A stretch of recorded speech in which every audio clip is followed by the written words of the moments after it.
ఏలూరు జిల్లా మేత్రాసన vicar general బాలాగారి ఆధ్వర్యంలో ప్రజలందరికీ ఈస్టర్ శుభాకాంక్షలు తెలియజేయడం జరిగింది.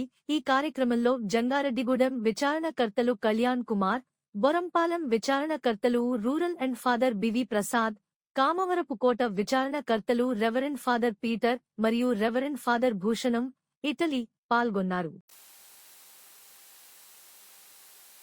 పితా పుత్ర పవిత్రాత్మ నామమున ఆమేన్. యోహాను సువార్త 20వ అధ్యాయం 26 నుండి 31 వరకు వచనములు చదువుకుందాం. 8 దినములకు పిమ్మట యేసు శిష్యులు మరలా ఇంటి లోపల ఉండిరి. తోమా సహితము వారితో ఉండెను. మూసిన తలుపులు మూసినట్లుండగానే యేసు వచ్చి వారి మధ్య నిలుచుండి, మీకు శాంతి కలుగునుగాక అనెను. అప్పుడు యేసు తోమాతో, నీ వ్రేలు ఇక్కడ ఉంచుము, నా చేతులు చూడుము, నీ చేయి చాచి నా ప్రక్కలో ఉంచుము, అవిశ్వాసివి కాక విశ్వాసివై ఉండుము అని చెప్పాను. అప్పుడు తోమా, నా ప్రభు, నా దేవా అని పలికెను.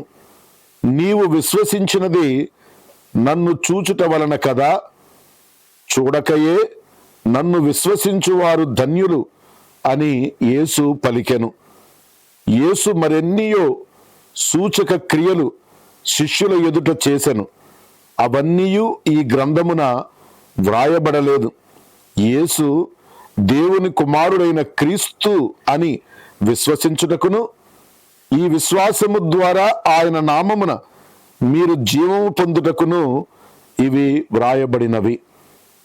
ప్రియమైన సహోదరి సహోదరులారా, ఈనాడు ప్రపంచంలోని క్రైస్తవులందరూ ప్రభు అయినటువంటి యేసు క్రీస్తు మరణాన్ని జయించి పునరుత్థానుడైనటువంటి పండుగను ఎంతో భక్తి శ్రద్ధలతో జరుపుకుంటూ ఉన్నారు.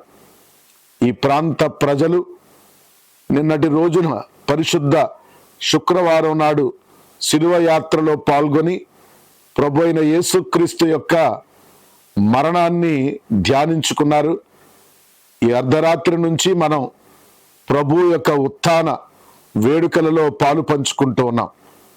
ఆనాడు ప్రభు సమాధిలో నుండి లేచిన వెంటనే మగ్దలా మరియమ్మకు ఆయన దర్శనమిచ్చాడు.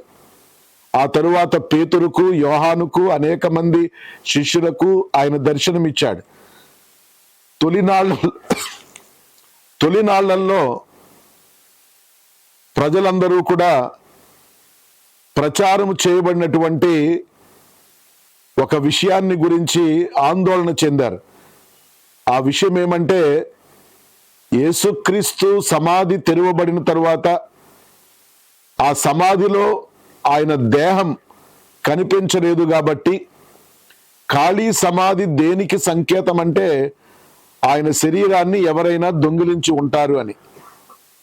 ఈ అయోమయంలో ఉన్నటువంటి ఆనాటి ప్రజలకు ఒక రుజువు ప్రదర్శించబడింది.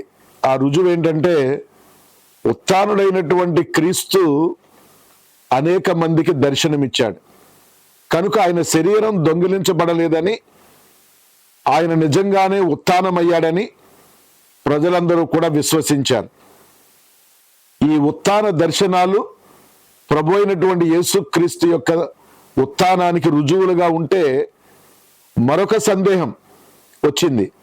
ఆ సందేహం ఏంటంటే, శిలువ మీద మరణించినటువంటి వ్యక్తి, ఈ దర్శనాలు ఇస్తూ ఉన్నటువంటి వ్యక్తి ఒక్కరేనా అని. అందుకే తోమా గారి యొక్క మాటలు యోహాను సువార్తలో ఈ విధంగా వ్రాయబడ్డాయి. నేను ఆయన చేతులలో కాళ్ళల్లో ఉన్నటువంటి ఆ మేకులు దిగినటువంటి గాయాల గుర్తులను, ఆయన ప్రక్కలో సైనికుడు ఈట ద్వారా చేసినటువంటి గాయం గుర్తును చూస్తే తప్ప ఆయనే ఉత్థానమైన క్రీస్తు అని నమ్మను అన్నాడు. ఈ అనుమానాన్ని నివృత్తి చేయడానికి ప్రభు అయినటువంటి యేసుక్రీస్తే స్వయంగా శిష్యుల మధ్య దర్శనమిచ్చి తోమాతో ఆయన చెబుతూ ఉన్నాడు, తోమా, ఇదిగో నీవు నా చేతులలో కాళ్ళల్లో మేకుల ద్వారా అయినటువంటి గాయాలను, ఆ గుర్తులను చూడు. నా ప్రక్కలో చేయి ఉంచి ఈ గాయాన్ని కూడా చూడు. దీని అర్థం ఏంటంటే, శిలువ మీద కొట్టబడి మరణించినటువంటి ఆ యేసు ఇప్పుడు ఉత్థానమై శిష్యులకు దర్శనమిస్తూ ఉన్నటువంటి యేసు ఒక్కరే. ప్రభు అయినటువంటి యేసు క్రీస్తు యొక్క ఉత్థానాన్ని తోమాసు అమితమైనటువంటి భక్తితో అంగీకరిస్తూ ఉన్నాడు. ఓ దేవా, నా ప్రభువా అంటూ తన యొక్క విశ్వాసాన్ని ప్రకటిస్తూ ఉన్నాడు. ఇదే క్రైస్తవ విశ్వాసం. మనం చదువుకున్నటువంటి వాక్య భాగంలో ఆఖరి వాక్యాలు చెబుతూ ఉన్నాయి. ఈ పరిశుద్ధ గ్రంథంలో ప్రభు అయినటువంటి యేసుక్రీస్తు చేసినటువంటి అన్ని పనులను గురించి వ్రాయబడలేదు. ఏవైతే వ్రాయబడ్డాయంటే, మనం యేసు దేవుని కుమారుడైన క్రీస్తు అని నమ్మడానికి సరిపడినన్ని విషయాలైతే మాత్రం ఈ గ్రంథంలో వ్రాయబడ్డాయి. కనుక క్రీస్తు మరణాన్ని జయించాడు అనేది వాస్తవం. మరణాన్ని జయించి పునరుత్థానుడయ్యాడు అనేటటువంటిది ఇంకా సత్యం. ఆయన పునరుత్థానం ద్వారా సకల మానవాళి పాపము నుంచి విడుదలను పొంది మరణాన్ని జయించి నిత్య జీవాన్ని పొందుతూ ఉన్నది.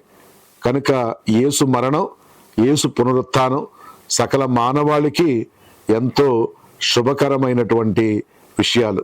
అందుచేత ఈనాడు క్రైస్తవులు మాత్రమే కాదు, సకల మానవాళి సంతోషించవలసినటువంటి దినం.